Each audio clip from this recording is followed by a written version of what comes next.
लिए बना रहा हूँ ताकि डिटेल और आगे आ जाए। अभय जी जैन जो हमारे राष्ट्रीय अध्यक्ष हैं, वो 22 साल तक संघ के प्रचारक रहे। उनके पिताजी स्वर्गीय गोकुल चंद जी, वो 48 में गांधी हत्या पे प्रतिबंध को लेके सत्याग्रह करके जेल में गए। ऐसे ही मेरे पिताजी स्वर्गीय प्रभाकर काले, वो भी 48 में गांधी हत्या के प्रतिबंध में सत्याग्रह करके जेल गए। उज्जैन से उनका विशेष नाता रहा है। यहाँ माधव कॉलेज में फिजिक्स के प्रोफेसर रहे हैं। स्वर्गीय शालीग्राम जी तोमर, उनसे एकदम गहरे संबंध थे उनके, और लंबे समय तक उन्होंने संघ, विद्या भारती, विद्यार्थी परिषद सबके लिए काम किया।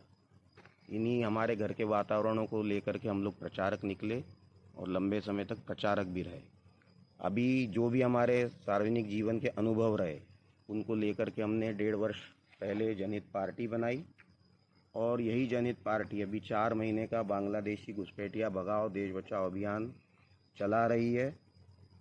अभी हम लोगों ने भयानक घटनाक्रम देखा, अपना पूरा देश सदमे में है। कैसे आतंकवादियों ने भून दिया। कहीं असम भी नया कश्मीर न बन जाए, इस बात को लेकर के ये बांग्लादेशी घुसपैठिए भगाओ देश बचाओ यात्रा पूरे प्रदेश में निकाली। क्योंकि असम के 13 जिले जो बांग्लादेश से सटे हैं, वो घुसपैठिया बहुल हो चुके हैं, मुस्लिम बहुल हो चुके हैं। तो कभी भी विस्फोटक स्थिति बन चुकी है। मुर्शिदाबाद हमने देखा ही है, कभी भी असम में भी ऐसा हो सकता है। इसी इशू को लेकर के कि राष्ट्रीय नागरिकता रजिस्टर में जो घपला घोटाला हुआ है, उस घोटाले से भरी 80 लाख बांग्लादेशी घुसपैठी उसमें अपना नाम लिखाने में सफल हो गए। उस सूची को निरस्त कराने के लिए यह अभियान हमने चलाया, और उसी का जो हमने वाहन बनाया था, वो परसों के दिन और जब्त कर लिया गया नरवर थाना में। वो जब्त पड़ा हुआ है। मतलब बांग्लादेशी घुसपैठियों का विरोध करना भी अब शायद गुनाह हो गया है मध्य प्रदेश शासन में। हम यहाँ के किसानों का समर्थन करने आए थे लैंड पूलिंग एक्ट के विरोध में, और ये एक्ट संविधान विरुद्ध है ऐसा मेरा मानना है, क्योंकि आजीविका के मौलिक अधिकार का ये हनन करता है। सभी लोग पुनर्विचार करें और इस एक्ट को निरस्त कराने के लिए कोशिश करें, ताकि ये जानकारी मिल जाए कि ये घटनाक्रम क्यों हुआ। कल सुबह 10 बजे ज्ञापन देने का तय हुआ, तरीके से एप्लीकेशन लगाई गई। एसडीएम साहब से जब 2 दिन पहले मैं मिलने गया तो उन्होंने क्लियर कर दिया था कि आपको अनुमति नहीं मिलेगी। मैंने कहा कोई बात नहीं, 11 बजे हम ज्ञापन देने आएंगे, ज्ञापन ले लीजिएगा। बोले हाँ ज्ञापन हम ले लेंगे।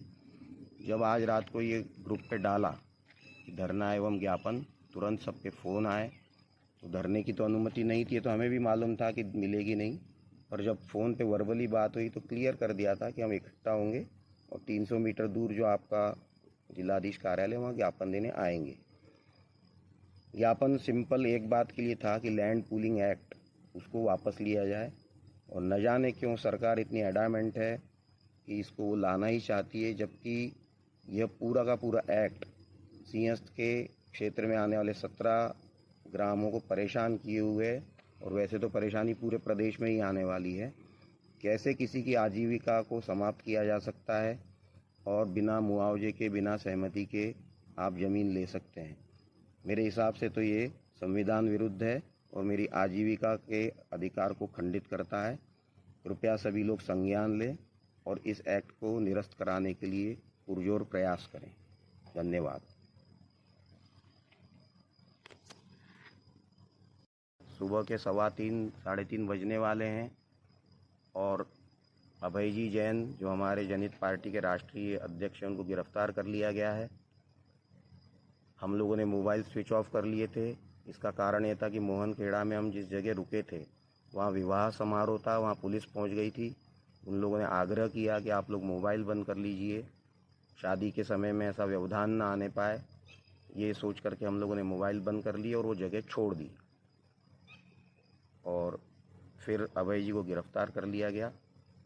अभी रात के 3:30 बजे इस घटना की जानकारी देने के लिए मैं ये वीडियो बना रहा हूँ। जय श्री राम, वंदे मातरम।